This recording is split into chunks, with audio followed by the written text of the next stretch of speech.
Welcome back, everybody, to What Do You Know with Nick and Devin. I am Devin. And I'm Nick.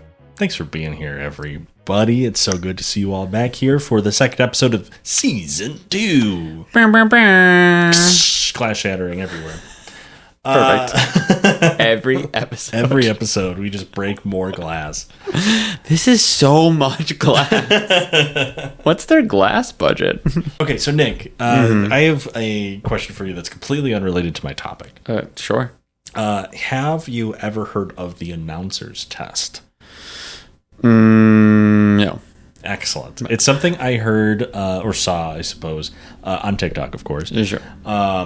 And it is this fun vocal test that is from the 40s that were given to prospective radio talent, because that's what it was, the form of entertainment at the time. Sure. And it is a tongue twister that you go down the line and say. It's kind of like the 12 Days of Christmas thing. Okay. Where you say one line and then you say the next line and then say the previous line as well.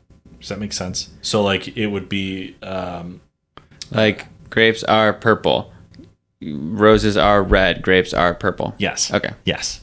So I figured, since this is only the second episode, we're a little out of practice. I thought that we could both go through. I've heard it, so I have a slight advantage over you. Yeah. Granted, I haven't read it in a couple weeks since I wrote my script out. Fair. Fair. But I figured it'd be fun for both of us to do it. That's okay. I'll put myself through it as well, just for you. You're too kind. I know. But I'm going to give it to you now. I'm going to pass my laptop over to you, and you're going to read it through. Is it about speed, or is it just about reading? It is... Like, do I need to say it quickly? No. It is their speaking ability and breath control. Because you have to say each time you say the whole thing, it has to be in one breath. Oh. So you can't say... grapes are purple. Grapes are red shoes. Sure. Blah blah blah. The red shoes. Whatever you said. Interesting. Okay, so a lot of diaphragm work. Yeah. Oof. Yeah. I haven't done this in a minute. Well, you've been training for a marathon, so your breath control should be great. We hope. We hope. A lot of mouth breathing. All right, ready? I guess. You're saying this, but like, I don't get a minute with it? Okay. No. Okay. I haven't read it in a while either, so. Okay. Ready? Mm-hmm. Set? Mm-hmm. Okay. One hen. 2 ducks, 1 hen. 3 squawking geese, 2 ducks, 1 hen. 4 limerick oysters, 3 squawking geese, 2 ducks, 1 hen. 5 corpulent porpoises, 4 limerick oysters, 3 squawking geese, 2 ducks, 1 hen. 6 pairs of Don. Why are you laughing? 6 pairs of Don Alverzos tweezers, 5 corpulent porpoises, 4 limerick oysters, 3 squawking geese, 2 ducks, 1 hen. 7,000 Macedonians in full battle array, 6 pairs of Don Alverzos tweezers, 5 corpulent porpoises, 4 limerick oysters, 3 squawking geese, 2 ducks, 1 hen. 8 brass... Fuck off. It's just a big breath before every take. I'm trying to get through it. Okay. 8 brass monkeys from the ancient sacred crypts of Egypt, 7,000 Macedonians in full battle array, 6 pairs of Don Alverzos tweezers, 5 corpulent porpoises, 4 limerick oysters, 3 squawking geese, 2 ducks, 1 hen. 9 apathetic, catatonic old men in roller skates with a marked propensity towards procrastinating and sloth, 8 brass monkeys from the ancient sacred crypts of Egypt, 7,000 Macedonians in full battle array, 6 pairs of Don Alverzos tweezers, 5 corpulent porpoises, 4 limerick oysters, 3 squawking geese, 2 ducks, 1 hen. 10 lyrical, spherical, diabolical denizens of deep who all stall around the corner of the quo of the quay of the quivery all at the same time. 9 sympathetic, apathetic, catatonic old men on roller skates with a marked propensity towards procrastination and sloth. 8 brass monkeys from the ancient sacred crypts of Egypt. 7 Macedonian fuckers. I want to do it again. It's the deep breath. You didn't take the deep breath. I know. Well, I think it's also like I'm reading the fucking words for the first time too. I'm just like, fair. Christ, spherical, diabolical, denizens of the deep. Christ. Yeah, denizens, yeah. Some of these words I haven't seen in a minute.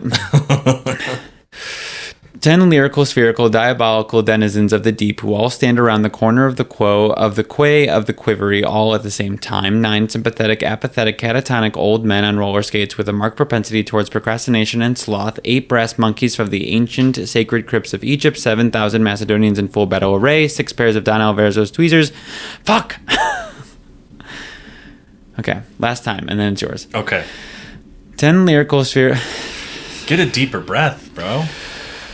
10 lyrical, spherical, diabolical denizens of the deep who all stand around the corner of the quo, of the quay, of the quivery, all at the same time. 9 sympathetic, apathetic, catatonic old men on roller skates with a marked propensity towards procrastination and sloth. 8 brass monkeys from the ancient sacred crypts of Egypt. 7,000 Macedonians in full battle array. 6 pairs of Don Alvarez's tweezers. 5 corpulent porpoises. 4 limerick oysters. 3 squawking geese. 2 ducks. 1 hen. There it is. You got past, once you got past the tweezers, hen. I knew you'd get it. Ah, God. Hey, good That's job. Good. I wouldn't hire you, but you did a good job at the end. All right, well, first of all, go fuck yourself. Second of all, I am an amazing hire. If I was a 1940s radio talent scout, but you never get to, you don't get to see it. Well, okay, but also like the common vocabulary of the time. Like, give me common vocabulary of today, and I bet you I'd be better. I think this is common vocabulary. Oh, I'm sorry. How often do you say quo of the quay, of the quivery? every Tuesday. Yeah. Denizens is just being thrown around this household? Yeah? Okay. Mm-hmm. Your turn. Okay. Ready? I feel like you practice this. No, I haven't. I haven't seen it in a couple weeks. Okay. Ready? Mm-hmm. 1 hen. Fuck her. Dick. 2 ducks, 1 hen. 3 squawking geese, 2 ducks, 1 hen. Mm-hmm. 4 limerick oysters, 3 squawking geese, 2 ducks, 1 hen. Mm-hmm. 5 corpulent porpoises, 4 limerick oysters, 3 squawking geese, 2 ducks, 1 hen. 6 pairs of Don Alvarez's tweezers, 5 corpulent porpoises, 4 limerick oysters, 3 squawking geese, 2 ducks, 1 hen. Mm-hmm. 7,000 Macedonians in full battle array, 6 pairs of Don Alvarez's tweezers, 5 corpulent porpoises, 4 limerick oysters, 3 squawking geese, 2 ducks, 1 hen. Mm-hmm. The full battle array got me. Uh-huh. That's tricky. 8 brass monkeys from the ancient sacred crypts of Egypt, 7,000 Macedonians in full battle array, 6 pairs of Don Alvarez's tweezers, 5 corpulent porpoises, 4 limerick oysters, 3 squawking geese, 2 ducks, 1 hen. It's the pause. You cocky son of a bitch. Uh-huh. 9 sympathetic, apathetic, catatonic old men on roller skates with a marked propensity toward procrastination and sloth. 8 brass monkeys from the ancient sacred crypts of Egypt. 7,000 Macedonians in full battle array. 6 pairs of Don Alvarez's tweezers. 5 corpulent porpoises. 4 limerick oysters. 3 squawking geese. 2 ducks. 1 hen. That one was tough. Uh-huh. Oh, it's getting there. All right, here's here that we go. 10, baby. Bing, bing, bing. Mm-hmm. Give me those denizens. 10 lyrical, spherical, diabolical denizens of the deep who all stall around the corner of the quo, of the quay, of the quivery, all at the same time. 9 sympathetic, apathetic, catatonic old men on roller skates with a marked propensity towards procrastination and sloth. 8 brass monkeys from the ancient sacred crypts of Egypt. 7,000 Macedonians in full battle array. 6 pairs of Don Alvarez's tweezers. 5 corpulent porpoises. 4 limerick oysters. 3 squawking geese. 2 ducks. 1 hen. You cunt. I don't think I got it, but I'm not going to do it again. That was pretty close, though. That was pretty close. Oh, I got sweaty. I'd hire you, maybe. Hey, thanks. I think, I'll think about my it. bit of 1 hen would get me hired anywhere. The bit is what's going to do it? Yeah, you know. Yeah. Uh-huh. And one hen. And one hen. I'm surprised you didn't do it in full, like, Atlantic. I thought that'd be too cocky. I wasn't I wasn't confident in myself to do both that joke and whoop your ass at this thing. Okay. So you are just kind of a little bit of a bitch. Got it. No, I just think I'm better than you. There it is. There it is. Anyway. So that was the announcer's test. You just needed a little bit of an ego boost today. Well, I thought it'd be silly for us since we haven't spoken into a microphone in a long time. That's fair. So, but this is a lot of breath work. Yeah, I feel like I use too much air for it, but you know. Well, you're pausing so much. I was. But you're not holding your breath when you pause. No. Yeah. Anyway, on to my topic. Like I said. Go ahead. Sorry, no, I was going to say, I like that I couldn't do it, but I can coach you on how to do it. Those who can't do, teach. Yeah. Apparently. All right. On to my topic. Like I said, that had nothing to do with what I'm going to be talking about today. However, after I choke, however, I would love to ask you, what do you know about the Hull House? The Hull House? Yeah, the Hull House. Like the Jane Addams Hull House?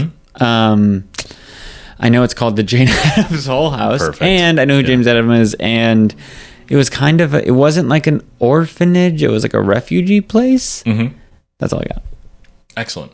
Perfect. Well, I'm here to fill you in. Thanks. And I gave it that spooky title because it is a spooky month. It's a Halloween month. It is Halloween month. Other people call that October, but for some reason I said Halloween month. I didn't even think about that. That's okay. I'm providing a spooky story for our listeners. Thank you. No problem. Sorry, listeners. It's all about you. I'm always for the people. I said that last season. I'm going to continue saying it this season. Yeah. Okay. Kevin Pryor for the people. Sure. Where's that soapbox being stored again? I'm sitting on it. Yeah, exactly.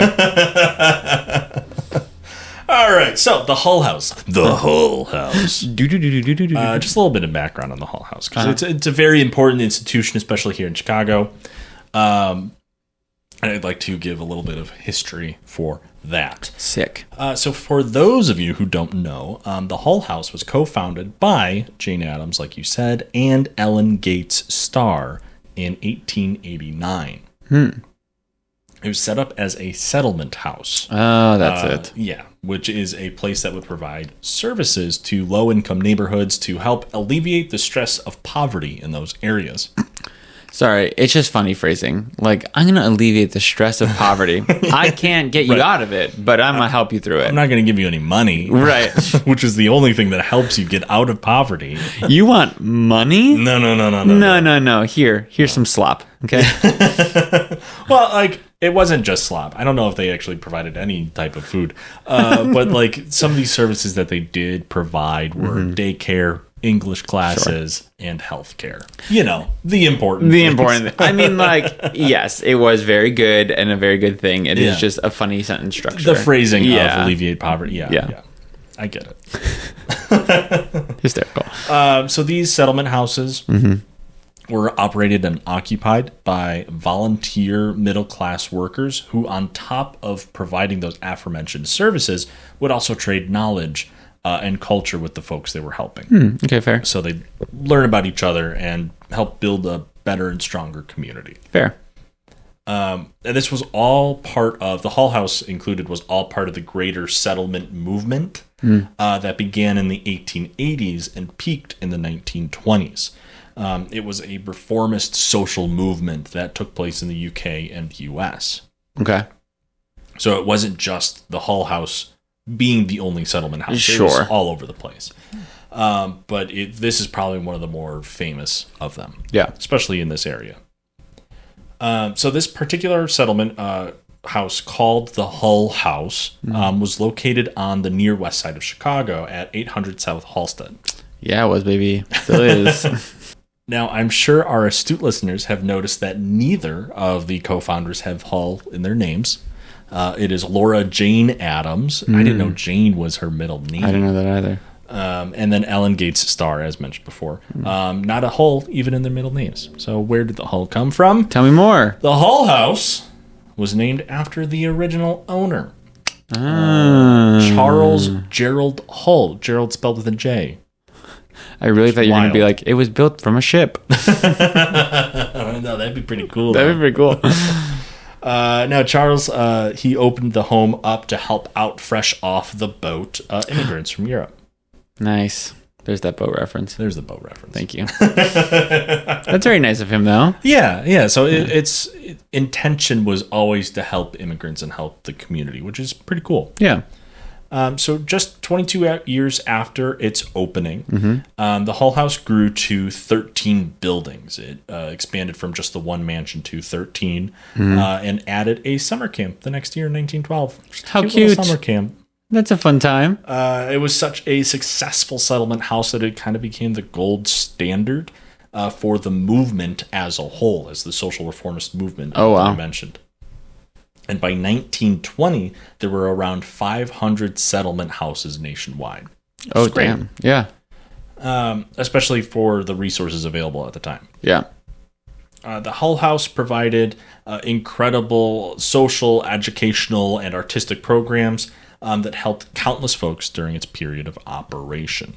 It wouldn't be such a famous place today if it wasn't so successful. Sure. It did so many great things. Over the years, the Hull House, the whole compound now, it's not just talking about the original building. When I mention the Hull House, we're talking about the whole compound. Sure. The entity that the is. entity. Yeah. Received multiple renovations to keep up with the times, which is great. Yeah. Needed. But by the mid-60s, 1960s, space was needed to be made for the construction of one little University of Illinois, Chicago. UIC. The entirety of the Hull House and all of its acquired buildings weren't destroyed to make room for the university. The original building and another one are still standing today. The bonus building that stuck around, not the original house, the bonus building, was actually moved 200 yards from its original location, which is pretty cool that like they just picked up and moved a whole building over. Pick up Bikini Bottom and move it somewhere else. But do not fret. There won't be any more destruction of the Hull House itself. It's just those two buildings that are essentially left today. June 23rd, 1965, the house was sanctioned as a U.S. National Historic Landmark, so it can't go anywhere. Incredible. The day the National Historic Preservation Act of 1966 was enacted, on October 15th, 1966, the Hull House was listed on the National Register of Historic Places. And then on top of all of that, and what remained of the Hull compound was designated as a Chicago landmark on June 12th, 1974. It was one of the first four structures to make both the Chicago and National Register of Historic Places. Oh, wow. The Roby House, Laredo Taft Midway Studios, and Chicago Pile 1 are the other three locations that made both of the registers. Roby House is Fenco, right? It's over on UIC camp or University of Chicago campus. There it is. Perfect. Thank you. Anytime.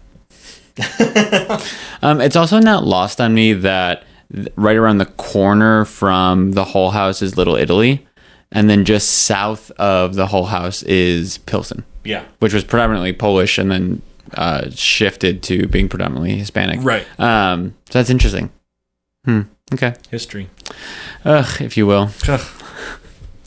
So the Hull House Association, as they called it at this time, was operational for 123 years. Oh my God. It eventually ceased its operations by January 2012, which is way later than I thought it had. 1,000%. I didn't know that was in existence while we were alive. Right. It ceased operations in January 2012, but was providing services throughout Chicago that entire time, even after it moved from its original location. Wow. It shut down operations out of the original Hull House and moved locations to better facilitate and help people out. The association closed entirely due to insufficient funds coming to support the programs it was running. That's kind of crazy. Yeah, I mean, 123 years. I don't know. It's unfortunate to see, but it's kind of I feel like in this society, it's written on the walls of it's going to close down eventually. No one likes socialist programs. Sure. I think it's just interesting that I guess it can go either way. You know what I mean? It can be one thing where it's so old, it's time to close, or it's so old, it's a staple, it's an institution. Yeah. Right, exactly. Why wouldn't you then support that through government funding? But what are you gonna do? 85% of its revenue came from public support, and the association had essentially become part of the government. Oh, yeah. That's crazy. So there was an attempt in 2000 to kind of switch that around to get more private funding, but that proved unsuccessful. Got it. Okay. Less than 10% of the agency's funds were able to be scrounged up through this method. Damn. So they didn't get any funding from anyone else. So they were still heavily reliant on government funding. Okay. So then in the beginning of 2012, it was announced that the Jane Addams Hull House Association would close in the spring of that year and file for bankruptcy. Wow. However, at the end of January 2012, the association just closed suddenly with no warning. It was like, we're done, lock the doors, sayonara. All the employees received their final checks, but no warning or severance pay, or they weren't even paid out for their vacation or healthcare coverage regarding the close of the Hull House. So they were just not made aware that it was they knew that they had till the spring. That at least they thought that they had until the spring, and then all of a sudden, here's your paycheck. Goodbye. Good luck. Tax evasion, money laundering. No, there's no racketeering. There's no story behind that. Weirdly, at least publicly. There it is. According to union officials, when the agency closed unexpectedly, they owed their employees over $27,000 in various claims and funds, which is about $37,500 today. Damn, the original Foxtrot. Yeah. So despite 123 years of doing good, the Hull House Association steps out of existence with a slight sour taste left to chew on. Yeah. Which is kind of unfortunate. But you couldn't make it to 125. You were right there. Right, you couldn't have gotten 2 more years, some type of funding. Really, just par it down. Yeah, I'm sure.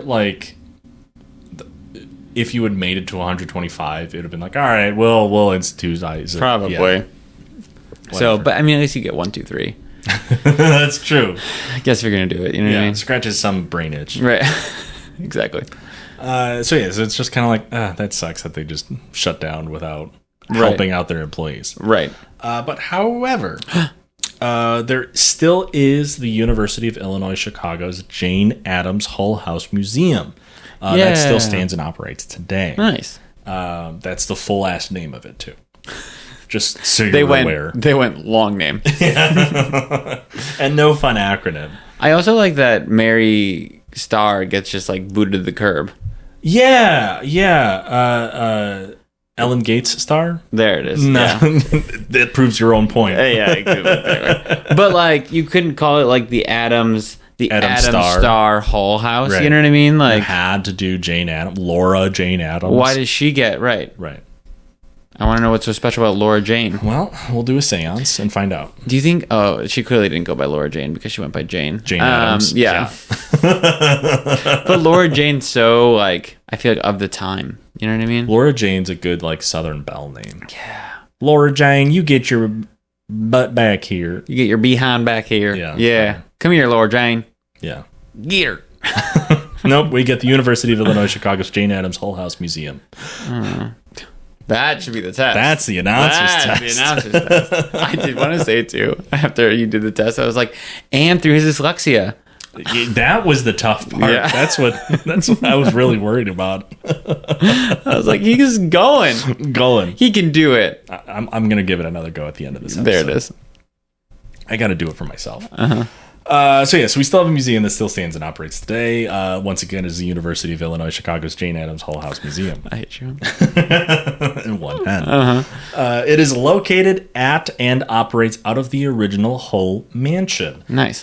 With the one other building, serving as a history museum. What I will say is driving past that, not that big. No? Like, it's big. But it's not like a mansion for its time. Totally. It's not going to take up a whole city block. But you're going to drive past it and you're going to be like, okay. That's a brownstone apartment building. It's not. It's like, it's one of those things where it's like, it almost feels like a replica of a house sort of thing. Sure. You know what I mean? You're like, oh, okay. I get it. Yeah. That's it. Well, you can still go visit it. I would love to. Because inside, you can find... And for every ticket sold with promo code WDYK, look, we're also trying to get our back, all right? Yeah. Incredible. Funnily enough, the tours are free. Yeah. Incredible. So inside, you can find a bunch of different artifacts from the association's long tenure in serving the community of immigrant neighbors, social reform, and the influence it had on national and the international public policy. Gorgeous.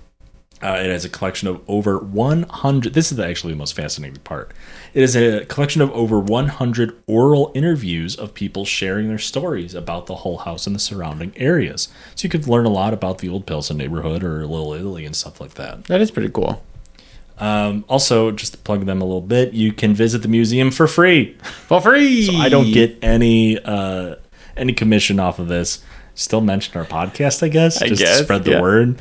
Can you imagine if they were like, someone goes in like, oh, WDYK sent me, and they're like, who? Cool. It's like some, bless you, right, 19-year-old UIC student who's right. Like, and I'm just here for some credit. Right, exactly. That's exactly the only reason it's free too. Yeah.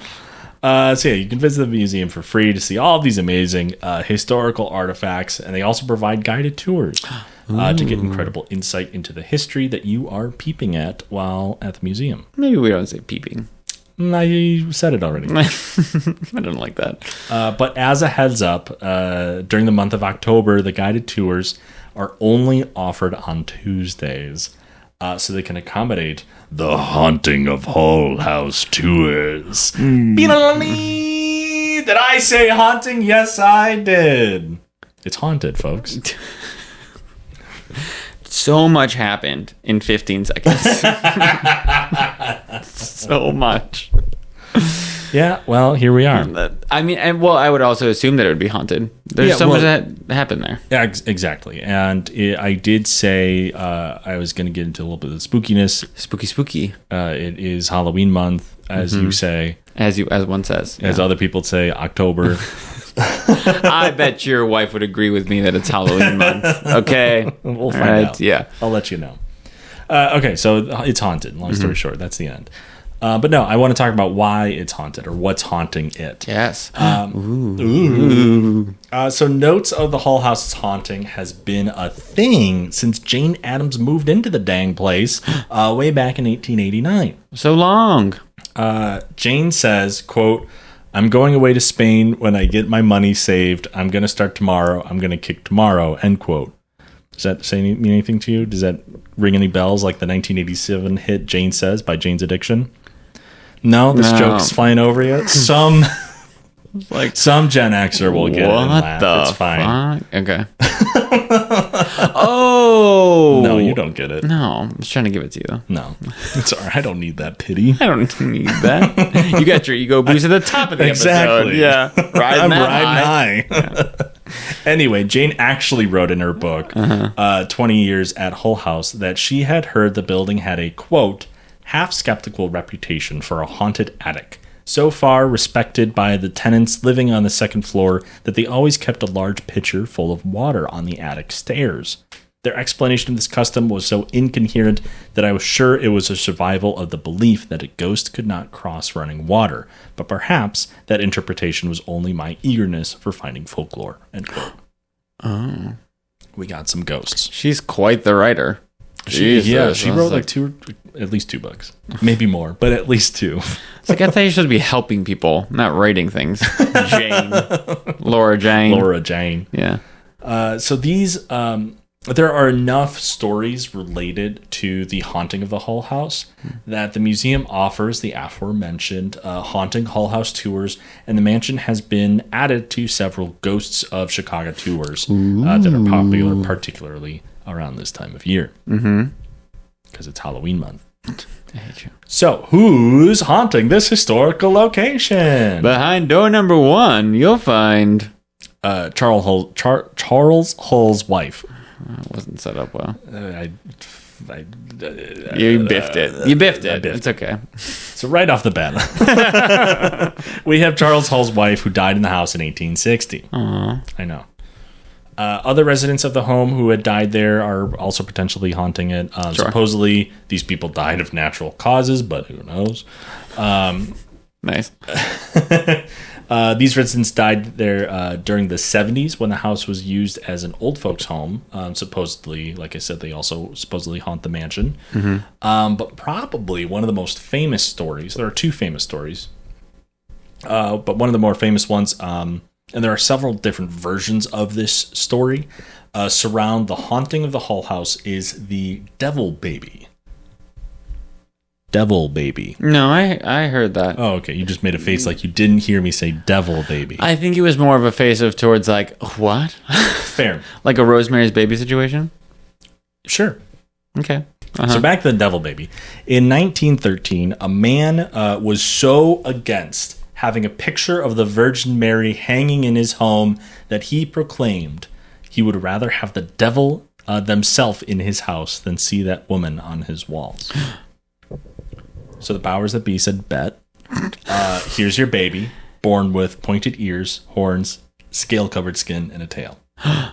Real Classic Devil Baby. Devil Baby. Ah. The mother of this Devil Baby was horrified and took the newborn to the Hull House. Obvious first choice. What else do you do with a Devil Baby? Just to see what Jane could do, you're bringing it to the Hull House. And she's like, ugh, not another one. According to legend, Jane tried to baptize the demon, but wasn't successful. So she just locked the Devil Baby in the attic, hidden from the public. But there's the picture of water. And Jane denies the story herself. Sure. Of course. But the public believed it with all their heart.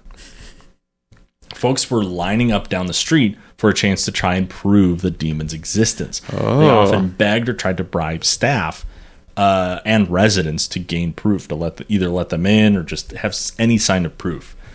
So Jane saw all of this and just became fascinated with the Devil Baby story and how it spread throughout the 19th ward.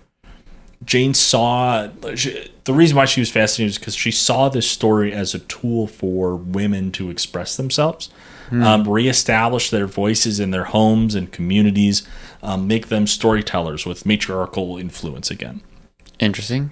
Through the Devil Baby? Yeah, because like these older women were so fascinating. The story spread so quickly throughout the community that she was like, oh, like these women are just having... Jane saw it as a chance for these women to capture their families as an audience again, instead of being like, oh, that's just like old Nana, like we have to take care of her. She can't do anything right now, but it's like, no, I can tell you the story. I can be a voice again. Okay. Kind of thing. I hear what you're saying.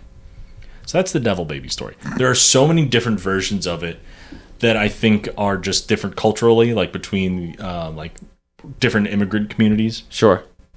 But that's kind of like the most common one, I would say. Okay. So there's another famous haunting story, and that is the Woman in White or Lady in White, which is a classic There's always ghost a lady story. in white. Yeah. And this one is just a ghost that is said to be seen in One of the front bedrooms at the second floor. Whatever. Pishesh. Write her off. So Jane herself has talked about this haunting as if this is a real story, but has said she's more amused by the story than actually scared of the ghost. Okay. The ghost was seen by multiple people, including by a group using the room as a dressing room for a nearby theater. A theater? Yeah, you know the theater kids. They love a good ghost story. Oh, truly. God. Bunch of weirdos. This story's ghost actually is potentially Millicent Hull, Charles Hull's wife. Okay. But was often considered harmless and follows the classic Lady in White story that we've talked about before and seen so many times. A woman dies tragically and unfulfilled, usually seen wearing a white dress, just like last year's Resurrection Mary story. Yes, it's always a woman in white. It's always a woman in white. But that is my brief spooky story of the Hull House, the history of the Hull House. One hen. I'm just going to start from the 10. I'll start from the 10. Oh, God. 10 lyrical, spherical, diabolical denizens of the deep who all stall around the corner of the quo, the quay of the quivery, all at the same time. 9 sympathetic, apathetic, catatonic old men in roller skates with a marked prosperity toward procrastination and sloth. 8 brass monkeys from the ancient sacred crypts of Egypt. 7,000 Macedonians in full battle array. 6 pairs of dollars, those tweezers. 5 scorpion porpoises. 4 limerick oysters. 3 squawking geese. 2 ducks. 1 hen. I was breathing out so much air at the top of that. Ooh. Anyway, that's all we got for you today. Thanks for getting here, folks. Thanks for listening. Thanks for stopping by. That's the Hull House and why it's spooky. Make sure to go get a free tour. And make sure to also follow us on all of the social media platforms at WDYK_podcast. Like us, subscribe to us. Thumbs up us, heart us, rate us, text me some topics. That's all I got. Let us know if you want us to do anything fun for you. It's season 2. We can do whatever we want. It's our own show. We can do whatever. We don't have any sponsors yet. We can do whatever we want. Yeah, do it. You won't. Do it. You won't. Anyway, thanks, Nick. Thanks, Deb. Okay, bye. Bye.